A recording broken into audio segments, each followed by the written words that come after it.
Código Florestal ele não é um problema agrícola ou rural, ele é um problema nacional. Esse foi o grande debate.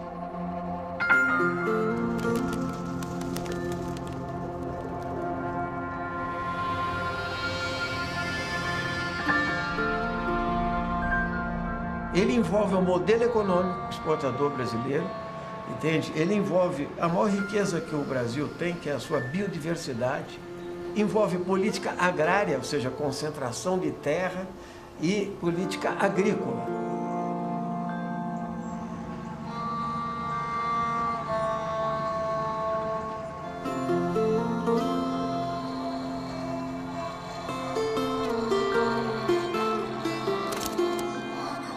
Isso foi no tempo da colônia. Quando veio o Reino de Portugal se escorar aqui no Brasil, começaram a cortar tudo que tinha. Primeiro, corta para a construção da cidade que tem que crescer. As chuvas eram captadas na floresta, elas escoavam de uma forma límpida. Aumentando a população do Rio de Janeiro, houve já o problema. Escuta, essa água, a gente tem que subir a montanha para ir beber a água. Alguns chacareiros começaram a subir a montanha, fazer chácaras, sítios, etc. E então inaugurou-se o Rei Café. Com o desmatamento, a água que caía já não fluía mais líquida, ela fluía com terra, com lama. Começou a desgastar os morros. E com isso a água ficou sendo prejudicada. Teve-se que procurar água em outros lugares, já não dava mais para procurar. No tempo de Pedro II, foi determinado que as chácaras fossem desapropriadas e fossem reflorestadas. Então começou-se a plantar árvores. Aí então começou-se a proteger e a água então começou a voltar. O que acontece, sobretudo nas grandes cidades? Esse material, quando chega no curso d'água e ele torna a água, então, barrenta, e o município tem que captar essa água porque não tem outra água para abastecer a população do município, ele tem que tratar. E para tratar essa água, ele tem que botar uma série de aditivos. Então, além de ter que gastar mais recursos com isso, a água também vai sendo modificada em termos da sua qualidade para abastecimento público. Então é um processo extremamente danoso, né? Já está faltando água. Ribeirão Preto, por exemplo, pega água, sabe como? Do aquífero Guarani. O sistema Cantareira está com o menor nível da sua história, 5,6%. Uma diminuição ainda maior, 12,2% para agora, já o último dado, 12%. O reservatório tem registrado recordes negativos. 11,7%. Você fala que o cenário não está bom. Não é que não está bom, está péssimo, né? A gente está entrando aí no período seco já. Segundo o órgão, a utilização não apropriada do chamado volume morto pode causar doenças e danos ambientais. O ser humano tem a incrível capacidade de achar que os recursos naturais nunca vão acabar. Acabam. Tem alguns lugares onde já acabaram, né? Essa fazenda foi uma das mais promissoras dessa região, mais farta. Nós, às vezes, jogávamos mantimento velho fora para poder guardar o novo, porque não tinha onde guardar. Hoje, você não tem nem o que guardar, porque ninguém produz nada. Todo mundo é culpado. Um excesso de egoísmo de cada um, de querer produzir, de querer fazer cafezal, querer fazer fortuna, não é? Cada um queria colher mais café do que o outro. Então houve um desmatamento generalizado, sem nenhum controle. Aqui nesse morro mesmo que nós estamos vendo aqui em frente era cafezal de baixo no alto. Se nós estamos dilapidando um patrimônio que acumulou-se ao longo de muitos milhares de anos, que não vai estar disponível dentro de muito pouco tempo. O Código Florestal de 65 foi feito por pessoas que estavam, na sua época, preocupados com o futuro da agricultura brasileira, na medida em que via que nós tínhamos uma forma de uso da terra, que era um desmatamento contínuo, que não preservava as condições mínimas para ter vitalidade da agricultura nas regiões onde a gente já usava. Já na República, que foi criado o Ministério da Agricultura. O Serviço Florestal não existia praticamente dentro do Ministério da Agricultura. A pecuária era muito mais importante, a agricultura muito mais importante. Eu dei essa ideia de se fazer uma campanha. de educação florestal. Tivemos o apoio da campanha do Assis Chateaubriand. Ele disse: eu coloco os diários associados à disposição dessa campanha. Fizemos a primeira entrevista com o Juscelino Kubitschek. Ele teve que dizer o que ele achava da situação florestal. Isso foi feito com todos os ministros. A coisa tomou um vulto tramando que foi muito bacana. Aí, então, nasceu essa questão do Código Florestal.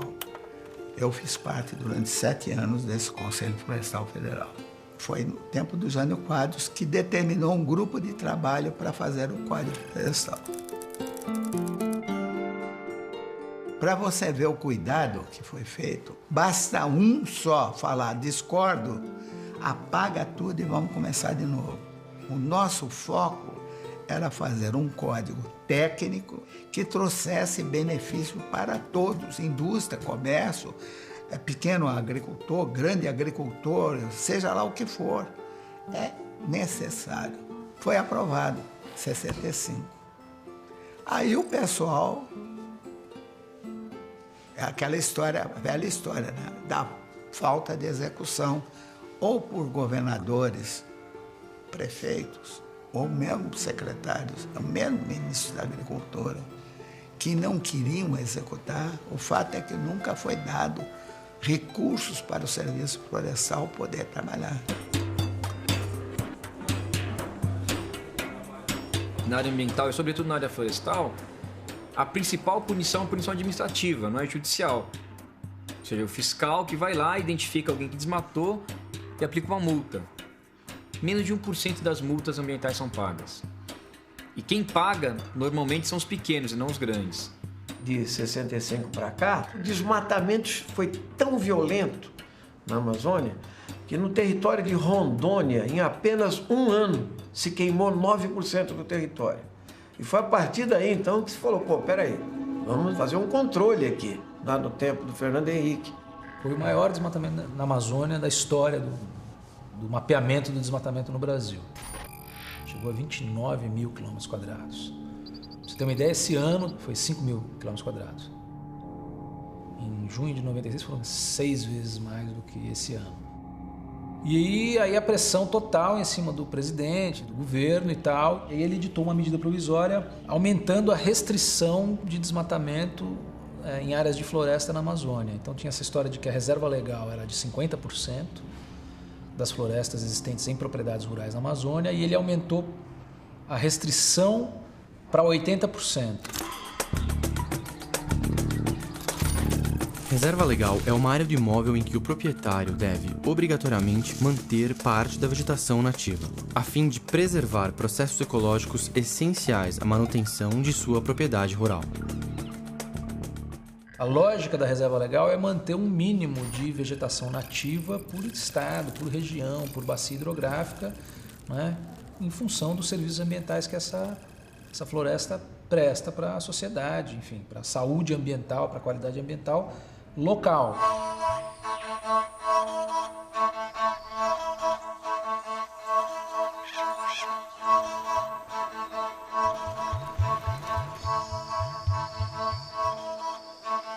A presença de uma floresta na propriedade rural, ela faz um papel absurdamente importante. Toda a nossa atividade de produção, quando nós falamos de soja, feijão, milho, são atividades que dependem da ação de polinizadores. São insetos, são pequenos animais que vivem nessas florestas na paisagem. E quando essa espécie agrícola está em floração, eles se deslocam para a área agrícola para fazer a polinização. Os cafezais vingam muito melhor os frutos porque tem mais polinização, porque tem os polinizadores que vivem na floresta. Até a soja se beneficia. Você ter as florestas perto das propriedades sempre foi importante. Tendo outros insetos, animais que conseguem combater aquelas pragas, dão conta de você resolver o seu problema sem que necessariamente você precise usar alguns fertilizantes químicos, né?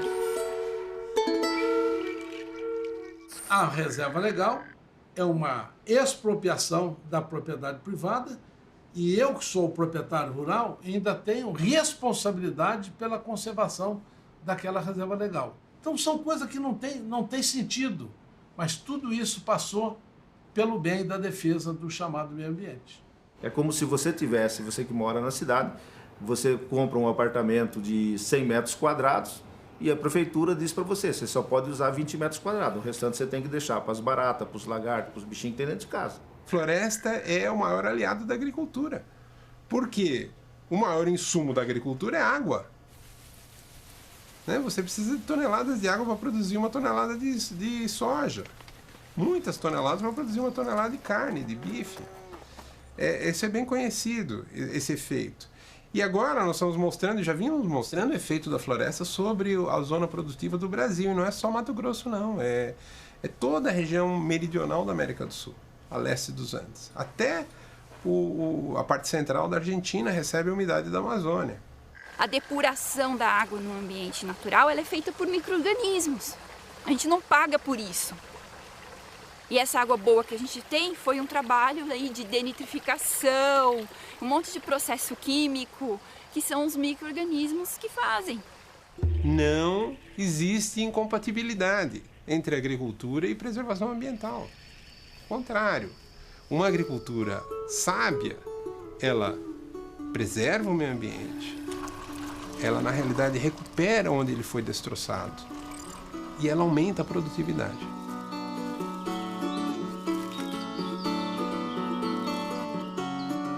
Essa mata que está encostada na minha terra, ou da minha casa, eu quero deixar para meus netos, alguns parentes, e meus netos conhecer Mata Verde.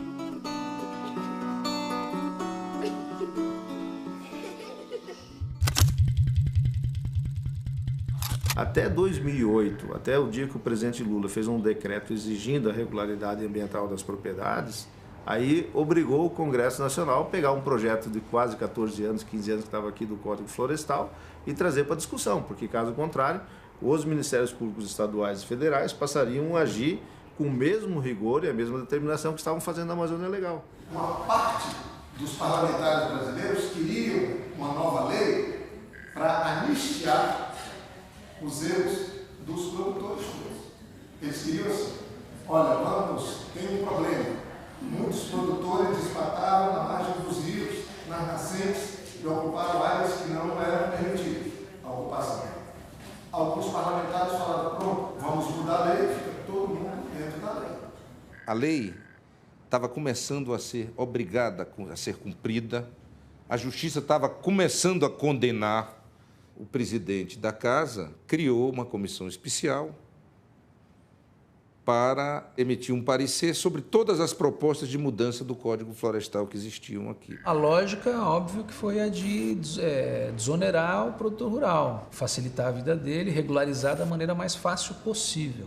Nós, ambientalistas, éramos minoria absoluta. Acho que não tínhamos nem 3 votos, nem 4 votos lá dentro. O que se vendia lá é que isso seria muito bom para o agronegócio e não haveria prejuízos para a questão ambiental. A comissão especial se tornou uma comissão para legitimar a anistia àqueles que tinham feito desmatamento ilegal. A anistia existe na lei, senador Bairro Maggi, é para ser dada. Foram anistiados torturadores, foram anistiados aqueles que praticaram atos terroristas. Quantas anistias fiscais foram dadas por este país? Quantos aqueles que cometeram barbárie por esse mundo afora, líderes políticos, foram anistiados pelo Brasil? Mas não é o caso. Não é o caso do Código Florestal. Poderia ser anistia, que não teria nenhum pecado. Depois de uma união muito forte da Frente Parlamentar da Agropecuária, que eu presidi por 2 anos, quase 2 anos e meio, nós conseguimos levantar essa bandeira, fortalecer o setor, sentar numa mesa com todos os interessados e discutir, como gente grande, responsável, aquilo que fosse o interesse do meio ambiente e o interesse da produção. Produtor que com mais de 100 hectares. Presidente, excesso do Brasil que produz. A terra não entende de prazo. A terra não sabe se é 5 anos que ela precisa, se é 10, se é 20, se é um mês, se é 2 meses. Essa história de reserva legal, preservar e recuperar, é só conversa fiada, porque na verdade o que importa é a produção de alimentos. Obrigado, senhor presidente. A produção de alimentos é tão importante ou mais do que você preservar o meio ambiente. Grande parte da produção agrícola brasileira, que é a produção de commodities agrícolas, ou seja, o Brasil, a grande parte não é a mandioca que nós comemos em casa ou o feijão, a grande parte é a soja para exportação, o algodão para exportação, a cana para etanol e por aí vai. Nós temos 270 milhões de hectares de áreas agrícolas no Brasil. E aí, quando a gente vem para esses 270 milhões, o que é isso que a gente usa hoje? A gente leva um susto, porque desses 270 milhões, eu só estou falando de 60 milhões de hectares que é usado para a produção de alimentos propriamente dita. O restante 210 milhões é pecuária. Se eu consigo passar de uma cabeça por hectare por ano para 1,5 cabeça por hectare por ano, apenas aplicando um pouquinho de tecnologia, que é muito barata, com manejo adequado do gado, com manejo adequado das pastagens, com orientação técnica para isso, eu consigo liberar quase 80 milhões de hectares da pecuária para a produção de alimentos. Esses 80 milhões atenderia o Brasil, em termos de necessidade de produção de alimentos, até 2080.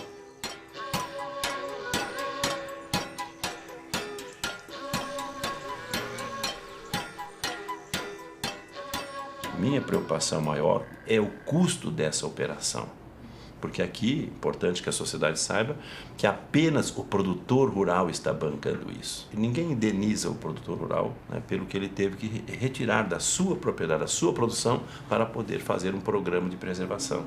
Sobretudo os pequenos e médios proprietários estão endividados até o pescoço hoje, porque você tem um sistema, uma política deliberada agrícola, em que o sujeito tem que comprar semente certificada, que é cara, que paga royalties, tem que usar toneladas de agrotóxico, de fertilizante, pegar crédito no banco. Ou seja, ele tem uma cadeia de situações que faz com que ele, na verdade, só role dívida. Falam para ele o seguinte: olha, o seu problema não é isso tudo, é a mata ciliar. O seu problema é aquela nascente, que você vai ter que restaurar e vai te quebrar. Tem um monte de gente quebrada, mas tem alguns poucos que estão estourando de ganhar dinheiro. O PIB brasileiro só cresce, o PIB do agronegócio. A agricultura brasileira vive um momento de bonança, não vive um momento de crise, né? Então, se a gente conseguisse separar esse pequeno e falar só, então para esse pequeno, tudo bem, ele não vai ser mais multado, vai ter alguma condição que vai incentivar ele a fazer, mas ele tem que fazer. Você cria as condições para isso, é isso que deveria acontecer. E não a solução mais fácil, que foi empurrar o problema para baixo do tapete. Que, então já que não consegue, não faz. Como se isso fosse uma solução. Mas aí se descontou justamente no elo mais fraco da cadeia, que é o elo da restauração florestal, que é o elo do equilíbrio ecológico. A lei não foi discutir, mas em vez de eu não restaurar uma nascente, por que você não acaba com o royalty da Monsanto? Por que a gente não barateia o crédito? Por que a gente não usa menos agrotóxico, que é quase obrigatório? O sujeito que pega dinheiro no banco, se ele não tiver uma receita de agrotóxico, ele não pega o crédito. Até hoje no Brasil é assim. E o Brasil e o mundo não podem prescindir hoje dos defensivos, né? Nós precisamos disso para poder alimentar essa população faminta que tem hoje no mundo inteiro. Para a grande maioria dos ruralistas que votaram nisso, e aqui nós temos um conjunto de ruralistas, dos quais 14 já estavam pesadamente multados pelo IBAMA e claramente fazendo isso em causa própria. Então, além de se livrar das multas e da obrigação de recomposição das áreas de proteção permanente de reserva legal, eles promoveram uma operação de valorização das suas próprias terras. Aprovado, a matéria vai à sanção. Praticamente o Código Florestal, na essência da conservação, da produção, etc., é uma cópia do que foi feito no Mato Grosso, no MT Legal. Com algumas coisas a mais de que nós não poderíamos fazer na época, porque a legislação federal impedia de a gente avançar. Uma lógica de intensificar o uso, de consolidar o uso das áreas já abertas. E não teve um debate sobre o impacto ecológico disso no médio e longo prazo. Um dos pontos, dos focos que a gente queria era consolidar as áreas ocupadas. O que isso significa? O Brasil é desse tamanho. Isto aqui está na produção, já está antropizado, já está derrubado, já está consolidado, já está ocupado. Então, este pacto, vamos dizer, este pacto social era o seguinte: bem, daqui para frente nós vamos ter uma regra nova. Daqui para frente, mas isso aqui que está na produção, que continue na produção. Antes, todos os imóveis deveriam manter entre 20% e 80% de vegetação nativa, a título de reserva legal. Se estivessem desmatadas, deveriam ser recuperadas integralmente e com a mesma vegetação original. Agora, todos os imóveis com menos de 4 módulos fiscais, que correspondem a mais de 90% do total de imóveis no país, estão dispensados de sua recuperação. Pequenas propriedades, ou seja, propriedades até 4 módulos fiscais. A reserva legal é o que tinha de floresta em julho de 2008. Então você tem que voltar para trás, olhar no mapa de desmatamento da época e a reserva legal era o que tinha de floresta em julho de 2008. Então se desmatou tudo, é 0. Se manteve tudo, era o percentual que valia na época. Aquele cara que cumpriu a lei, por exemplo, que fez a reserva legal, que tinha a APP feita, o vizinho dele que não tem nada disso vai ser anistiado e vai ganhar o mesmo benefício. Esse talvez seja o maior problema. Aquele que fez certo, cumpriu a lei, fez tudo, vai receber um diploma de trouxa. Quem degradou, quem causou danos ambientais até 22 de julho de 2008, não precisa recompor. Então você criou um direito adquirido contra o meio ambiente. E esse é um motivo de inconstitucionalidade. Então você vai ter muitas regiões do Brasil que não vai ter reserva legal, simplesmente, porque ninguém vai ter que restaurar. Então são áreas que vão se consolidar sem reserva legal. Além de você não recuperar milhões de hectares de terra que estão degradados, você dá um péssimo exemplo. Então, pedagogicamente, ela é uma medida desastrosa, entende? Porque você vem criando uma consciência ecológica e ambiental na sociedade e você, de repente, você caminha na contramão.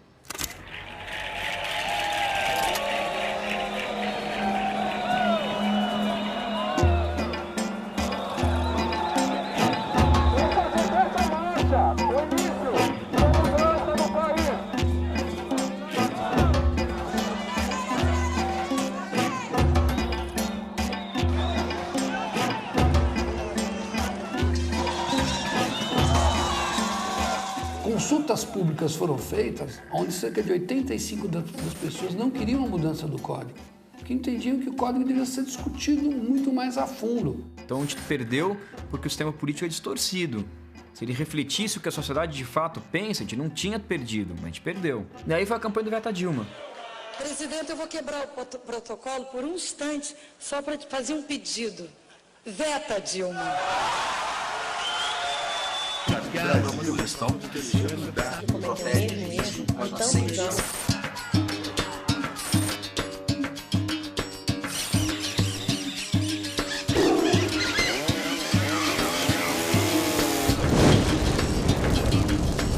Vamos pensar no futuro dos nossos filhos. Não vamos permitir que o interesse de poucos prejudique o futuro de todos. Vamos repensar esse código? Vamos construir um Brasil melhor? Ainda dá tempo.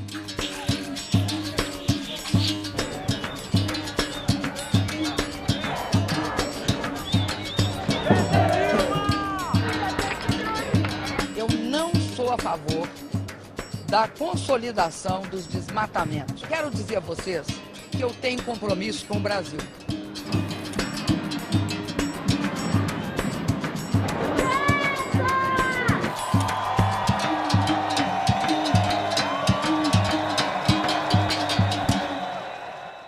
Pode vetar partes ou até mesmo o código inteiro. E é isso que a gente quer. A gente quer um Veta Dilma. Não, mas um Veta tudo, né? Veta tudo, Dilma. Por isso, no domingo, dia 20 de maio, participe da manifestação Veta Dilma em Fortaleza. O Veta Dilma, no fundo, ele refletia essa coisa da sociedade ser contra, entendeu? Preparamos um abaixo-assinado que coletou mais de 1 milhão de assinaturas e foram enviados a Dilma pedindo Veta Dilma. Olha aqui, presidenta, veta Dilma, veta esse Código Florestal, que é um desrespeito às pessoas e ao país. Dentre as diversas barbaridades contidas na revisão do Código Florestal, uma me chama muita atenção. A palavra anistia, que em sua origem é uma palavra muito bonita, no Brasil ela adquire um significado nefasto. E a Dilma tentou dar um sinal para a sociedade de que ela queria reequilibrar um pouco o jogo, vetando algumas coisas. Fez vários vetinhos, alguns até eram vetos ruins, porque tiravam coisas positivas que estavam na lei, mas passou para a sociedade essa ideia de que, a Dilma resolveu o assunto. O Estado brasileiro, o poder público, o governo federal jogou um papel parcial nessa história. Poderia ter mediado esse processo todo para o resultado ser menos desequilibrado. O governo não tem uma unidade, ele não pensa. Eu acho que propositalmente ele fica agradando. O meio ambiente agrada aqui, desenvolvimento agrário agrada aqui, agricultura, Minas Energia, não sei o que, agrada lá. E sem essa unicidade de políticas, vai ficar sempre essa ambiguidade e os fortes sempre vão vencer os fracos. Isso aqui é a realidade.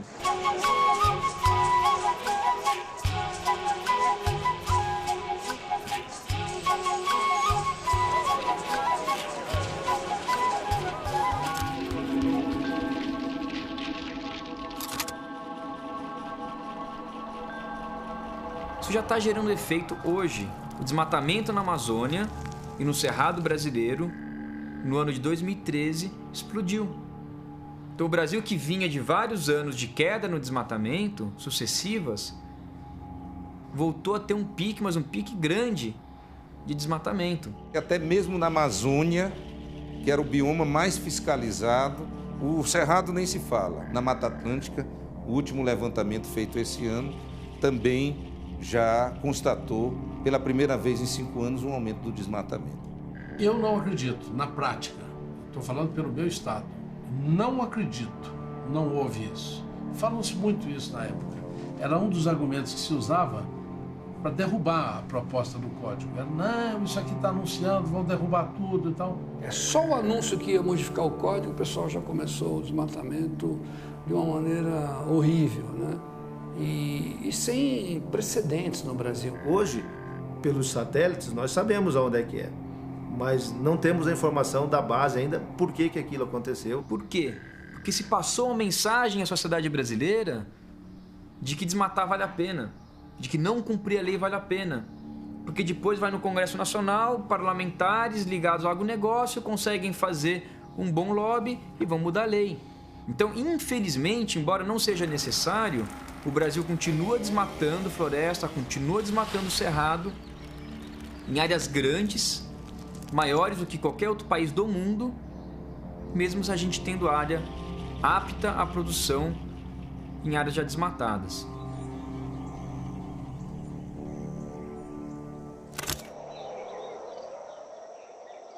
Então vamos aqui imaginar que um produtor qualquer desses que o pessoal chama que são os grileiros, que eles usam muito essas expressões, ele foi lá e derrubou 1.000 hectares. Derrubou tudo. Ele prova que ele derrubou antes de 2008. Então ele está obrigado aqui a regenerar ou recompor ou compensar.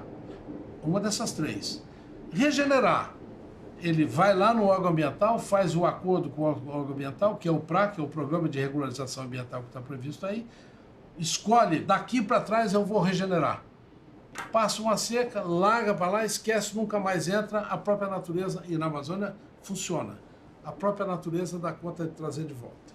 Aqui no noroeste do estado de São Paulo, onde a gente tem menos de 4% de vegetação remanescente, é triste falar esse número, você tem que pôr a mão na massa e gastar dinheiro. Se não plantar, se não colocar a mão na massa, não tem como fazer mágica numa situação dessa, né? Na recomposição, ele planta essências exóticas e essências nativas, 50% está aí previsto, 50% de cada, e ele pode, no futuro, fazer um manejo florestal e vender a madeira. Então, isso aliviou os custos dos produtores, porque não é nada barato você plantar 1 hectare de floresta nativa, são várias essências e tudo mais. Então, o código, de fato, flexibilizou nisso. A gente não recomenda que seja feito com espécies exóticas. Então você destrói uma floresta de Mata Atlântica e planta eucalipto no lugar. Isso não vai garantir a manutenção daquele ecossistema, dos animais ou dos anfíbios que viviam lá. Porque não adianta você regenerar com cultura exótica. Talvez para o uso de madeira, mas isso é outro uso. Para a biodiversidade, não. E aqui a gente está no viveiro da Bioflora, tá? Um viveiro que já tem hoje 15 anos, né? Onde a gente vinha produzindo anualmente aí em torno de 4 milhões de mudas. Tá? Isso acabou baixando um pouco essa quantidade em função da discussão, né, do novo código. Durante esse debate parece que os proprietários resolveram parar de plantar e estão esperando ver o que acontece daqui para frente. Essas espécies têm que ser nativas, primeiro, porque elas já estão adaptadas regionalmente. Tá? Então as espécies que estão ali vão fornecer alimentos em formato de frutos ou néctar para os insetos. Isso tudo forma uma cadeia ecológica dentro da floresta. E isso tudo vai fazer com que essa floresta funcione, que ela se autossustente ao longo do tempo. Digamos que ele tenha que recuperar 100 hectares de floresta, que ele vai plantar pinos e eucalipto em 50 e nos outros 50 ele planta floresta nativa, ou 50% das espécies, né, ou tem que ser um mix de exóticas com nativas em toda a área. Isso tudo tem que regulamentar, não está claro.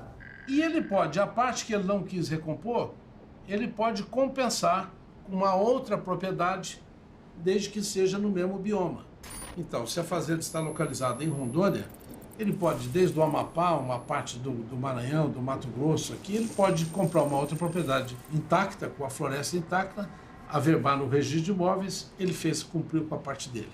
Quando você permite compensar num outro estado, sem um critério genérico, você quebrou esse princípio, né? Essa função de que o Código Florestal, por propriedade, ele estabelece um mínimo, né, de qualidade ambiental por região. Então você tem pequenas áreas dentro da sua propriedade, você diz, não, eu vou trocar isso aqui por uma área completa no Pará e vou tirar esses pequenos biomas que estão dentro da minha propriedade.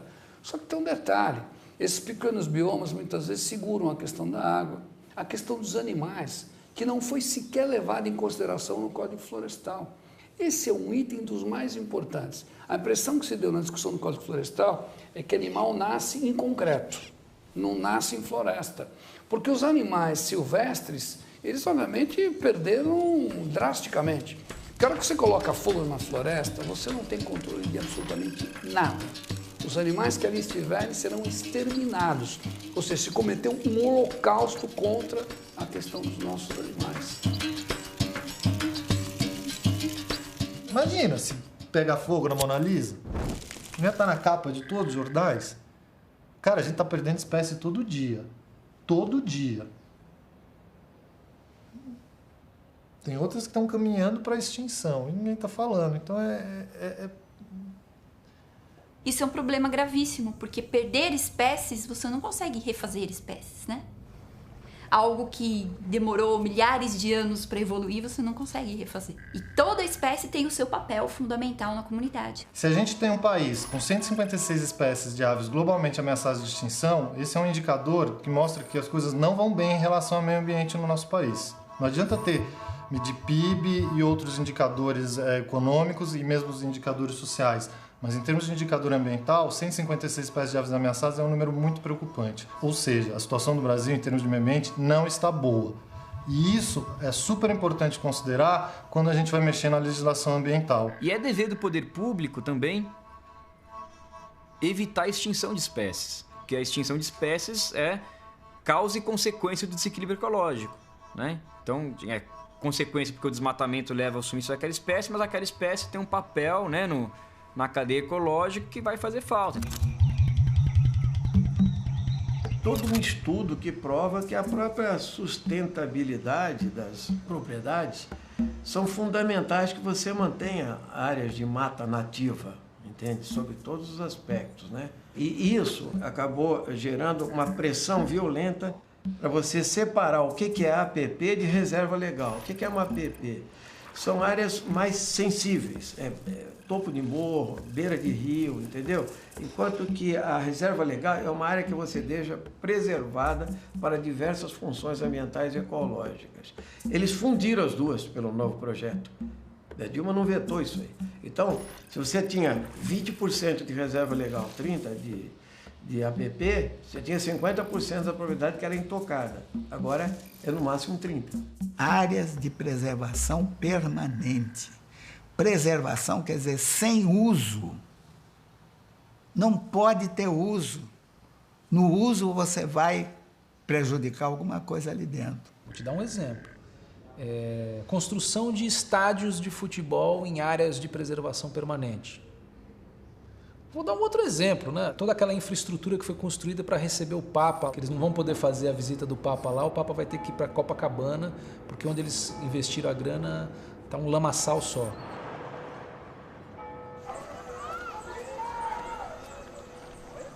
Aquilo ali ficou completamente alagado, impossibilitado de uso, ou seja, obviamente não podia ter sido construído ali. E eles aterraram mangue no Rio de Janeiro para fazer um evento de interesse social, cultural, religioso, artístico, e a legislação, na nova legislação, permite. Nós temos uma população de mais de 1 milhão de pessoas ao longo do litoral que dependem realmente, para a sua sobrevivência, dos recursos que eles obtêm diariamente dos manguezais. Pega um caranguejo, pega um maratu, pega um siri, pega um peixe, aí tudo ajuda para casa, né? Para o consumo de casa. Aí não pega para vender, mas pega para comer. Cerca de 70% das espécies de peixe de valor comercial da costa brasileira dependem em alguma parte da vida dos manguezais. Então nós temos uma dependência muito grande dessa cadeia alimentar que começa nos estuários, nas águas costeiras e vem produzir o peixe que nós consumimos, e 70% é uma quantidade respeitável.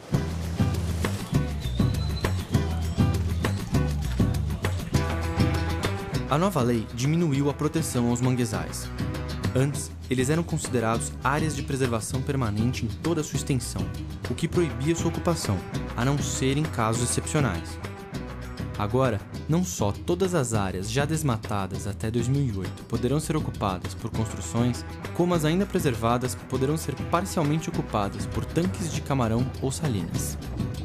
O impacto primeiro começa, a retirada da cobertura faz aumentar a temperatura do solo, né, que protege o solo. O primeiro impacto é sobre as ostras, sobre os caranguejos, né, sobre os peixes, né, e a gente já não observa mais aves aqui na região, como garças, aves migratórias. Aqui era uma área de pouso de aves migratórias, né, a gente já não observa mais. Sem contar que a gente está tirando a proteína animal, né, e ameaçando a segurança alimentar das populações ribeirinhas.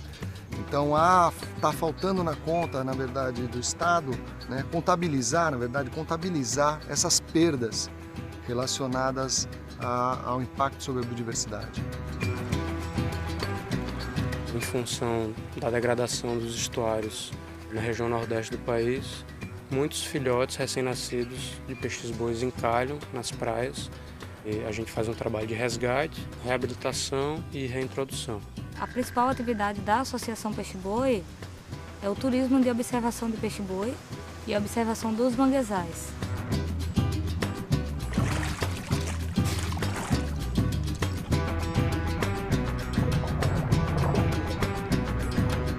Se não houvesse o manguezal, tudo isso que a gente tem aqui hoje, não teríamos como oferecer renda para 50 famílias hoje que trabalham na associação. Então, se acabar toda essa área de manguezal, se degradar, essas pessoas vão perder a renda direta que elas têm, causando um dano gigante. Zona costeira é patrimônio nacional. Manguezal está na zona costeira. É patrimônio nacional e é área de preservação permanente. O Apicum é a região onde o manguezal coloniza quando os níveis do mar sobem. Faz parte, está na faixa do entre marés. Apicum é manguezal. Porém, o que vem? 10% dos manguezais do bioma amazônico, que é Amapá, Pará e Maranhão, podem ser usados para carcinocultura. E 35% das demais áreas de manguezal podem ser usadas para carcinocultura.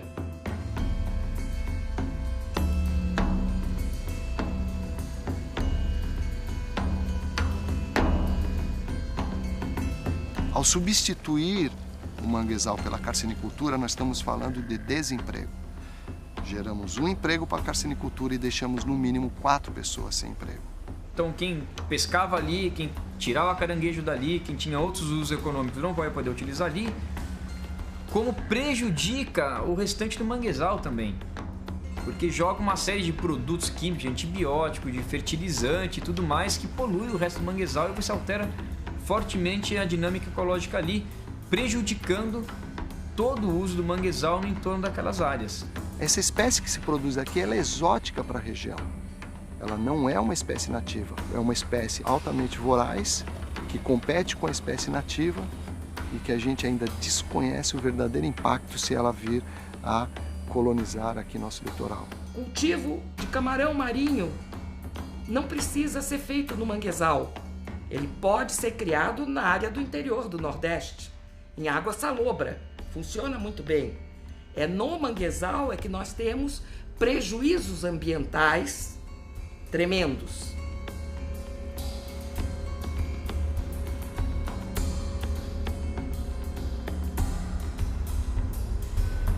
Então nós vamos perder todas as múltiplas funções dos manguezais para beneficiar uma.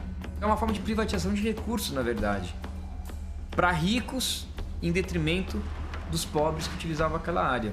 Nós vamos privatizar os lucros e estamos socializando o prejuízo? Para mim isso é tão claro, é a reforma agrária às avessas.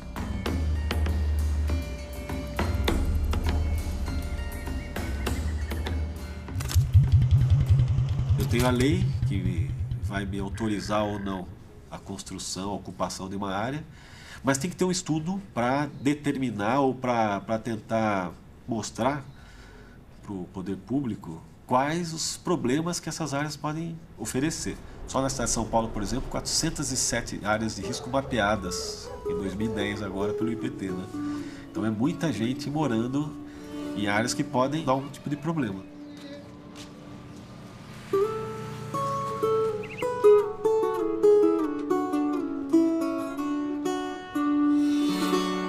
As encostas elas são representadas pelas superfícies, né, inclinadas dos terrenos que a gente encontra no nosso dia a dia. Então, de fato, acima de 25 graus é complicado, né, você ocupar. Não é impossível. A nova lei diminuiu a proteção às encostas íngremes e topos de morro. Antes, todas as encostas com mais de 45 graus de inclinação e todos os topos de morro deveriam ser mantidos com vegetação nativa.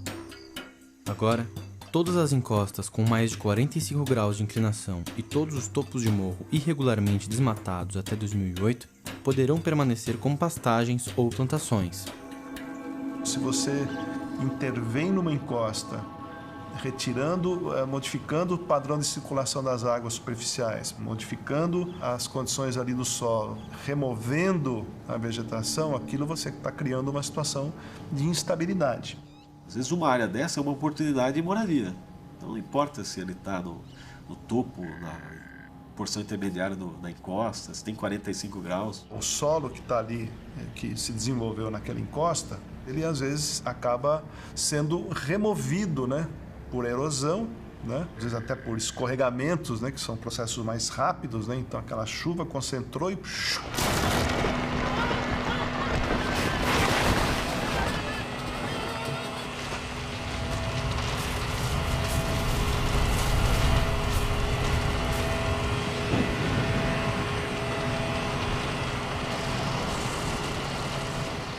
Uma das causas das tragédias na região oceana, nas enchentes de 2011, foi justamente o desmatamento de encostas e também o desmatamento de áreas de proteção permanente de vegetação ciliar à margem de rios. Milhares de pessoas morreram, inclusive, em cima da não previsibilidade e da incúria governamental.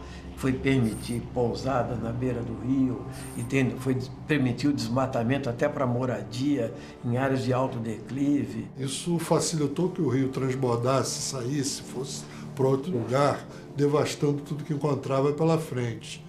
E com a perspectiva das mudanças climáticas, essas precipitações extremas vão se tornar cada vez mais frequentes. Quando a gente viu, aqui estava tudo arrebentado, as estradas acabadas, e que ele virou um rio, acabou tudo, levando tudo que tinha. É É um absurdo você exigir de um produtor rural lá do Rio Grande do Sul, que está produzindo uva numa encosta daquela há 100 anos, nunca aconteceu nada, você exigir agora que ele saia de lá para recompor o morro. Tem uma pesquisa importante do WWF que foi no café de Minas, foi na maçã de Santa Catarina, na uva do Rio Grande do Sul, para ver quanto % dessas produções estavam de fato nas áreas protegidas pela lei. Nesses municípios, por exemplo, que eram utilizados nos discursos bastante intensamente, como Bento Gonçalves, Três Pontas, eram municípios que teriam sua economia totalmente prejudicada. E o que se verificou, de fato, aplicando o Código Florestal, que esses municípios tinham ocupadas em áreas de preservação permanente um território de aproximadamente 1,5% do território, ou seja, uma quantidade ínfima da produção estava de fato irregular. Isso era uma mentira de que implementar a lei ia acabar com a produção de uva, de maçã, de café. Mentira, era mentira. Temos dados concretos para isso, mas ninguém quis ouvir isso. Arroz. Faz mais de 100 anos que nós plantamos nas várzeas no Rio Grande do Sul. E aí nós fomos verificar quanto que tem de plantação de arroz. 1.600.000 hectares. Isso daí é menos de 1% das áreas de brejo no Brasil. Você podia ter regras específicas para esse caso, é uma exceção. Olha, o arroz precisa de várzeas para produzir. As várzeas todas, né, já não são mais, mas eram consideradas áreas de preservação. Você podia criar uma exceção para este caso ou para outro caso e controlar. Mas você pegou esses casos e legalizou a pastagem nas áreas de preservação, pastagem na nascente, pastagem na beira do rio. Legalizou o plantador de cana do interior de São Paulo, que desmatou até a beira do rio e agora não vai ter que recuperar. Você mantendo a vegetação, você protege o teu solo contra erosão, contra infiltração e, portanto, você diminui a possibilidade de ter um escorregamento. Não só pela questão da área de risco ou escorregamento, mas por um problema que está tendo muito grande, que é o assoreamento dos nossos rios. A gente tem um fenômeno cada vez mais frequente nas cidades e nas áreas rurais também, que são as inundações. E elas estão relacionadas com o assoreamento dos rios. Nós já estamos vivendo o problema. E estão na nossa cara.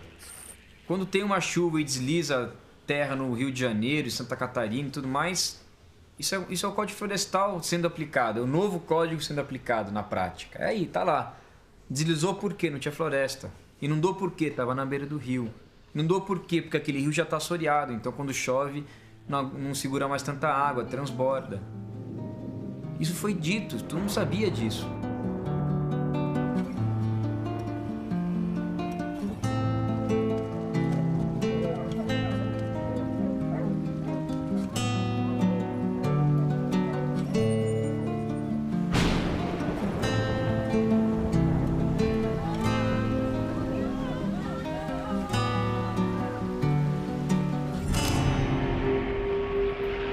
Quando a gente fala em proteger mata ciliar, hoje no Brasil a gente vê que se gasta muito mais dinheiro fazendo desassoreamento de rios, tirando terra de rio, do que com o saneamento.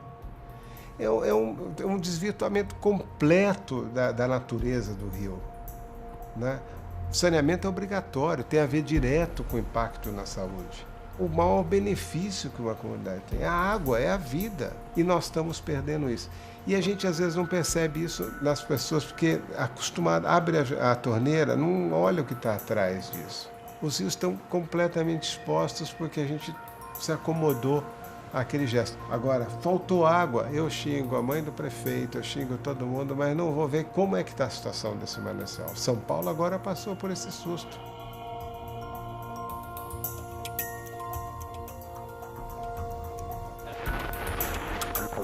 Podemos ter, para os próximos meses, aí, um risco claro para a população? Se não houver muito cuidado com relação ao controle de qualidade após o tratamento com agrotóxicos, os pesticidas, que são elementos químicos perigosos, pode sim haver. Tem que haver muito controle. Enquanto o resultado da análise não sai, os problemas de saúde começam a aparecer. Dor no estômago, o cheiro da água é muito ruim, quando eu bebo água também. O pequeno Gabriel 38,5 de febre. Não é justo a gente pagar pela água podre. Para os próximos dias, a aprovação da cobrança de multa para quem aumentar o consumo de água. Nós temos um sistema extremamente fragilizado, nós temos no limite uma questão de abastecimento, e se você olhar as margens desses reservatórios, não tem proteção. Mas é a primeira vez que se olha para o reservatório. O sistema Cantareira ele é extremamente importante porque ele abastece cerca de 9 milhões de pessoas, né, na região metropolitana de São Paulo. No levantamento que a gente fez, né, no mapeamento que a gente fez, cerca de 46% das áreas de APP estão ocupadas por outras ocupações que não floresta. Então, a maior parte desses 46% é pasto e outra parte é eucalipto. Com o novo código, o critério da lei muda um pouco para o sistema Cantareira em si e para a gestão desse recurso hídrico no futuro. O novo código não foi muito bem aceito para a gente aqui, não foi uma coisa boa, né? O que a gente percebe também, conversando com os próprios proprietários, é que eles mesmos percebem a necessidade de restaurar essas áreas no entorno dos corpos hídricos, né? Eu plantei umas 1.200 árvores, né, como já falei para vocês antes. Eu tenho muito orgulho de falar, 38 variedades, tá? Às vezes a pessoa fala, eu vou gastar muito. Não fica, é muito barato demais. Você compra uma muda hoje por R$1,50, R$2. Em 4 anos aumentou uns 40% a água. Tá mais limpa a água, tudo, né? Valeu a pena. Nossa, valeu a pena. Um primeiro papel importante que essa floresta desempenha, ela é interceptação. Interceptação de água de chuva, interceptação de sedimento, de poluentes. Primeiro fator físico importante. Interceptação de sol, né? A mata ciliar funciona como um cílio mesmo, né? Vai proteger aquele ambiente aquático ali e o entorno dele. A nova lei diminuiu drasticamente a proteção às matas ciliares. A faixa de floresta necessária à proteção dos rios variava de 30 a 500 metros ao largo de cada margem, a depender da largura do rio. Agora, com a possibilidade de manter plantações e pastagens a título de área rural consolidada em áreas já desmatadas até 2008, essa faixa protegida vai variar de meros 5 a 100 metros ao largo de cada margem, a depender do tamanho do imóvel. Em alguns casos, a diminuição foi de 99% da área originalmente protegida. Então essas faixas de proteção estão relacionadas ao tamanho da propriedade. Quanto maior a propriedade ao longo dessas áreas marginais aos rios, maior a área de proteção. As maiores propriedades acabam se estabelecendo em áreas tendencialmente mais planas, que não estão nas cabeceiras dos cursos d'água. Então o que se estabeleceu no final é uma proteção relativamente maior nas áreas mais planas e uma proteção relativamente menor nas áreas de cabeceira, que em tese deveriam ser mais protegidas, vamos dizer assim. Então, no caso, o componente foi social, quer dizer, quanto menor o produtor, mais espaço ele precisa para produzir, logo menor deve ser a área de proteção. Agora, para não dizer que é 0, vamos botar lá um mínimo de 5. Se a conversa roncasse mais um pouquinho, eles podiam pôr 3, né? 2, 7. Aí ficou essa história de 5, 8 e 15. Né? Nem para monitorar isso aí dá. Porque 8 metros numa margem de rio, como é que é isso aí? Quem é que vai medir lá com... Entendeu? Quer dizer, com foto de satélite você não pega. Até que surgiram várias brincadeiras, né? De 5 metros... Você teria que então escolher a árvore que você ia plantar, porque muitas vezes 5 metros, uma árvore ocupa mais do que 5 metros de copa, né? Para você proteger um rio, um riozinho, por menor que seja, com essa largura de área florestada, né, ao redor desses rios, a gente tem visto que isso é muito pouco, né, para conseguir tamponar os efeitos daquilo que está fora dessa faixa. E o que acontece fora dessa faixa sempre é muito caótico, é muito drástico, né? Principalmente em culturas anuais. O solo é revolvido todo ano, às vezes mais de 2 vezes por ano. Esse solo revolvido, ele fica vulnerável a qualquer chuva e ele vai ser carreado para dentro do rio. Então são 2 problemas grandes. Você perde água, qualidade da água, e você perde solo, que é o bem mais precioso da agricultura, é o solo, não é? esses sedimentos atravessam e acabam caindo na água. Você vai ter muita matéria orgânica ali, as plantas proliferam numa taxa tão grande que os animais que ali vivem não conseguem se comer o tanto de planta que está crescendo. Então isso vai gerar uma eutrofização e, por fim, os animais que estavam ali vão acabar morrendo. Verdadeiro trofos alimento. Significa o quê? Mais produtores ali, porque algas são organismos produtores porque elas fazem a fotossíntese. Ambiente eutrofizado significa o quê? Que essa matéria orgânica produzida das algas, ela vai precisar ser decomposta. E ela vai usar o quê? Oxigênio para se decompor. Então esse ambiente vai ser um ambiente com grande tendência à hipoxia. O que é hipoxia? Um local com baixa quantidade de oxigênio dissolvido. Baixa quantidade de oxigênio dissolvido, menos oxigênio para quem precisa respirar dentro da água, que são os peixes, larvas de insetos e todos esses outros organismos aquáticos. E isso pode acabar matando os anfíbios também, eliminando espécies que não vão conseguir viver nesse ambiente. Tem os predadores das pragas, né, que vivem dentro da floresta e que ajudam a diminuir o impacto da monocultura ou das culturas que sofrem ataques de insetos. E isso depois a gente tem até um problema de saúde, porque depois aquele agricultor não vai conseguir não usar um defensivo agrícola. Então, se ele era um produtor orgânico, vai ficar muito mais difícil para ele. Então, ele vai deixar de ser orgânico para vender um produto que tem defensivos. Não existe pesquisa, literatura, se é 5, se é 30, se é 50, se é 500, qual a metragem?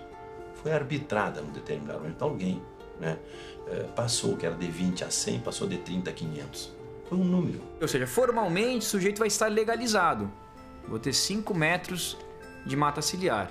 A lei está dizendo que eu tenho 5 metros, tenho 5 metros. Estou legalizado. Aquele rio está protegido, aquele rio não está protegido. Aquilo é ecologicamente adequado? Não é ecologicamente adequado, mas está legalizado. A nova lei também diminuiu a proteção às nascentes. Antes, todos os proprietários rurais deveriam proteger no mínimo 50 metros de florestas ao redor das nascentes. Agora, com a possibilidade de manter plantações e pastagens a título de área rural consolidada, a proteção será de apenas 15 metros. A diminuição da área originalmente protegida foi de 70%. Quando a gente fala isso para o agricultor, que aquela nascente dele, ele só vou proteger com 15 metros, ele fala, vocês estão loucos, pode pôr 30 ou 50 metros, porque é a minha nascente, a nascente que condiciona a água na minha propriedade. E é muito real. Hoje, qualquer propriedade rural só tem valor se ela tiver água. Um usuário sensível também são as empresas de energia elétrica, de geração de energia elétrica. À medida que recebem mais sedimentos, há um aporte maior de sedimentos nesses reservatórios, a vida útil econômica deles é diminuída. Isso tem um custo. Esse custo, no caso, é da empresa de energia elétrica, por exemplo. A empresa, lógico, ela tem a prerrogativa de repassar isso aos custos das tarifas, etc. e tal, que de outra forma, o cidadão que está lá na ponta, que tem energia na sua casa, também é um beneficiário indireto desse processo.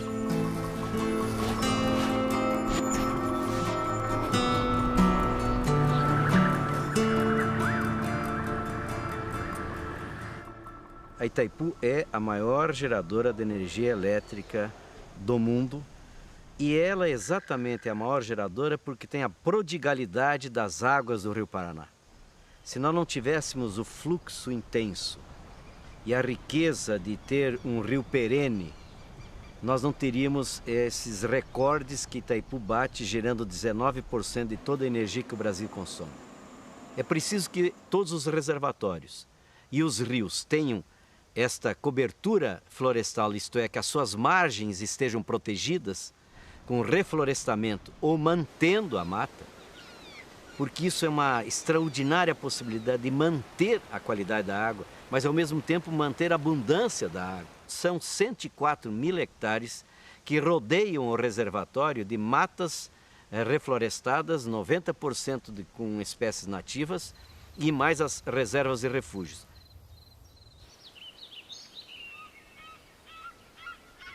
Mesmo discutindo o Código Florestal, nós estamos fazendo a mata ciliar, sem uma briga, repito, e nenhuma pequena propriedade inviabilizada. Esse é um discurso que não tem consistência. O que você precisa é fazer com grande envolvimento, mas fazer também compreendendo, por exemplo, que nas primeiras 5 microbacias que nós recuperamos, voltaram 55 espécies da flora e fauna. Voltaram as abelhas.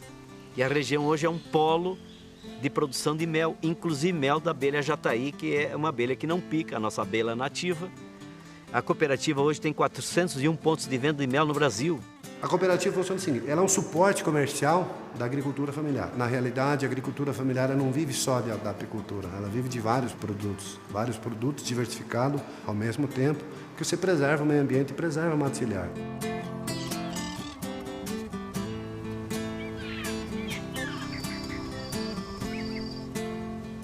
Em 2002 que eu comecei com a produção orgânica, né? Daí as meninas eram pequenas e depois aí entraram na faculdade. E daí a gente formou elas com esse um alqueire, que seriam 2,5 hectares, aqui nessa propriedade. E esse é o nosso orgulho. E o meu forte hoje é a uva. Daí vem tomate, banana, folhosas, que vem a parte de verdura, essas coisas assim, né? Que hoje é um dos fortes que eu tenho. Cada canteiro desse eu já tenho cálculo na ponta do lápis. Ele me rende R$250 bruto. E dá mais ou menos líquido R$200 por canteiro. Eu tenho consciência hoje que eu não volto mais pro agrotóxico. Esse é o selo que diz se você é orgânico ou não é. Quem comer orgânico tem que ter esse selo aqui. Aí. Muito bom.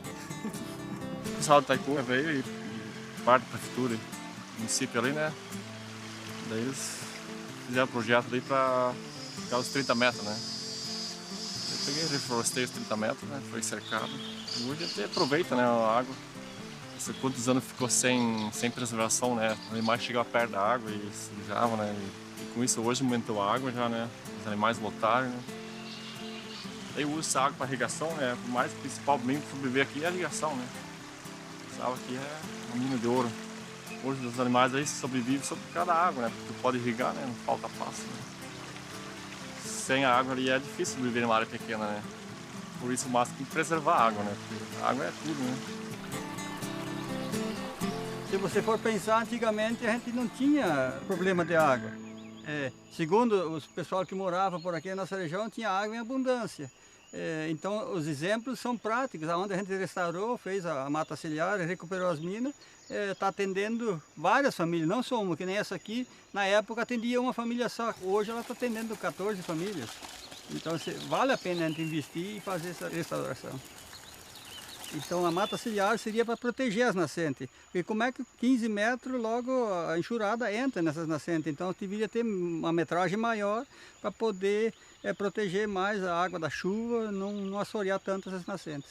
Claro que o pequeno produtor ele sente falta dessa área de terra, mas do outro lado ele ganha muito também, se for fazer a proteção da fauna e flora, porque a gente nota aqui, onde nós começamos a fazer há 10 anos atrás, os primeiros projetos que foram feitos, está voltando muitos animais silvestres, está voltando. A própria abelha está aumentando, então aparentemente perde-se, mas lá na frente ganha bastante. Às vezes é claro que não pode ser nem 35 e nem 40, ou quem sabe 25, e compensa lá na sequência, na outra área da microbacia. Mas é só você verificar com o pequeno produtor que nós temos dezenas e dezenas de depoimentos dizendo: eu devia ter feito isso 20 anos antes. As áreas úmidas da Amazônia, os igapós, as várzeas, isso é uma coisa escandalosa, que foi dito aos parlamentares durante a votação. Que quando você muda a forma de medir as áreas de preservação de beira de rio, que deixa de ser as áreas de alagação máxima e passa a ser as áreas chamadas de leito regular, que no fundo é a área do rio na seca, todas as grandes várzeas amazônicas, todos os pantanais do Brasil, que na época de chuva tem um pulso de inundação e essa inundação permanece ali por meses, essas áreas deixaram de estar protegidas. Só na Amazônia são 400 mil quilômetros quadrados de várzeas e igapós que deixam de estar protegidas só com a aprovação da nova lei. Isso é mais do que São Paulo e Paraná juntos. Isso é muito grave, porque nessas áreas são áreas que tem milhões de pessoas morando que dependem desses ambientes para sobreviverem. Depende da pesca, depende da fertilidade dessas áreas, desse sobe e desce dos rios, depende do extrativismo do açaí, da pupunha, de uma série, né, de espécies da flora e da fauna que tem ali, que eles caçam também, que vivem nesses ambientes. e que agora podem ser drenados, detonados legalmente.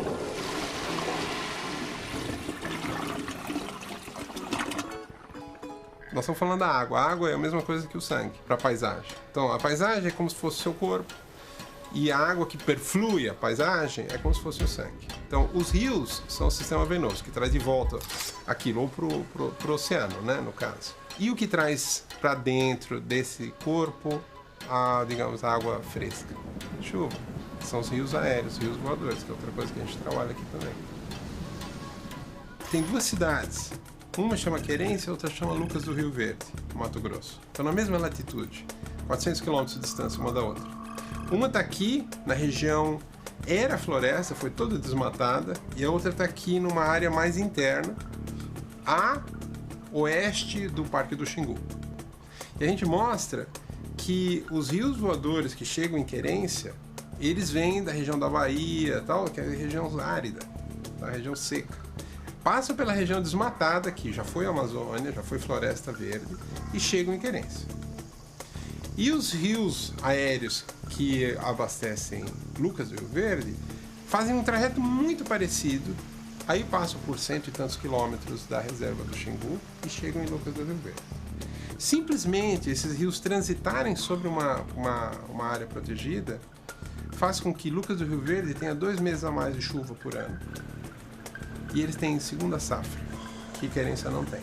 Não tem água suficiente em Querência para a segunda safra. Isso se traduz em milhões e milhões e milhões de reais de lucro para Lucas do Rio Verde. Na região de Sapezal, por exemplo, quase divisa com Rondônia e Bolívia, eu consigo fazer 2 safras por ano. Na região da Querência, ou do Xingu, de toda aquela região do Araguaia, eu consigo fazer 1 safra por ano. Mas essas mudanças não ocorreram agora. A região nordeste do estado do Mato Grosso sempre choveu menos que outras regiões. Se tem influência da floresta ou coisa parecida, eu acho que não. Se o Blairo Maggi souber o que eu sei, agora ele parece que está sabendo, não sei. Ele estaria junto com o Greenpeace na rua, com proteja a floresta, proteja a floresta. Porque é do interesse deles. É unânime. A agricultura só tem a ganhar com a preservação e reconstrução de ecossistemas nativos dentro das suas propriedades. Mexer em biodiversidade significa afetar muitos interesses. Então, ao mesmo tempo que a gente trabalha muito com pouco recurso, né? O que a gente produz, ele é deixado meio assim, de ladinho. Se interessar, a gente usa. Mas se for atrapalhar muito, a gente não usa não. Faz de conta que não existe esse conhecimento. Foi oferecido ao Congresso Nacional um arsenal de instrumentos tecnológicos novos que poderiam ter sido muito bem aproveitados numa legislação realmente moderna, ágil e que combinasse o respeito com o meio ambiente e o estímulo a uma produção rural sustentável. O SBPC participou de vários debates, houve inclusive um grupo dentro da SBPC que tratou do assunto, discutiu e gerou um documento bastante interessante sobre essas questões de manutenção de áreas, APP, reserva legal. No entanto, no final das contas, o que valeu foi um lobby em Congresso. Quer dizer, eu diria que não há, o lobby científico é praticamente inexistente. Em havendo a vontade política, a ciência tem muito a contribuir, né? Precisa haver a vontade política. E o que nós estamos vendo?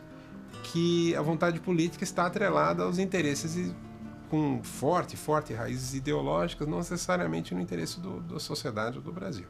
E se você fizer essa pergunta a cada um da comunidade científica, você vai sentir a mesma coisa. Os documentos feitos pela SBPC, os documentos feitos pela Academia Brasileira de Ciências, os documentos feitos por nós, de norte a sul, não sou só eu, existe um grupo grande, não só dos manguezais, como dos outros sistemas, das outras áreas úmidas, e nós não fomos escutados. Nós fizemos várias recomendações, saíram assinadas do Ministério do Meio Ambiente, foram enviadas essas recomendações de um Comitê Nacional de Zonas Úmidas. Sequer fomos lidos. Não fomos escutados e a nossa proposta era levar para o legislativo sempre as questões científicas, como é que as alterações do código poderiam ou não ser sustentadas pelo conhecimento científico.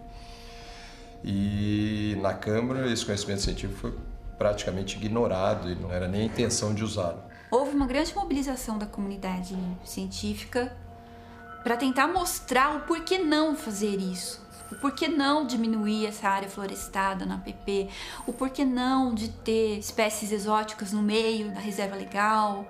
Enfim, houve uma mobilização, houve vários eventos, né? Foram feitos vários documentos que chegaram na mão dessas pessoas. Eles não podem alegar total ignorância. Houve uma equipe técnica do governo federal que estudou o porquê disso. Só que as pressões políticas, elas são acima de qualquer Deus, né, e qualquer ciência. Essa que é a verdade. A sociedade está pagando para a gente saber.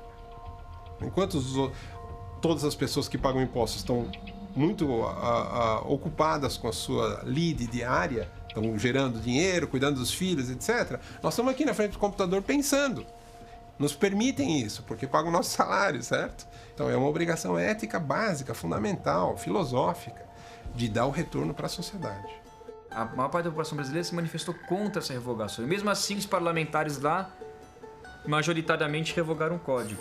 É algo que mostra uma distorção do nosso sistema político. Essa inadequação do sistema político brasileiro, que está se expressando hoje nas ruas, né?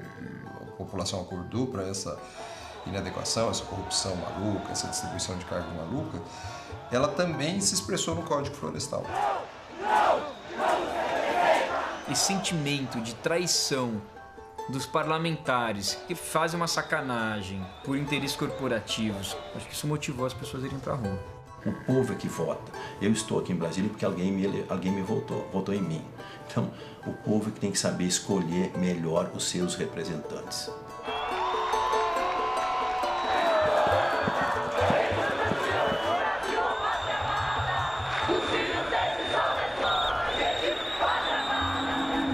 Nós entramos com uma ação direta de inconstitucionalidade contra o Código Florestal, por ter violado o artigo 225 da Constituição. Todos têm direito a um ambiente equilibrado. Por que é um direito de todos? Porque esse ambiente equilibrado é fundamental para a qualidade de vida de todos os brasileiros. Você vê assim que pouco a pouco tudo aquilo que se conquistou com a Constituição vai sendo ameaçado.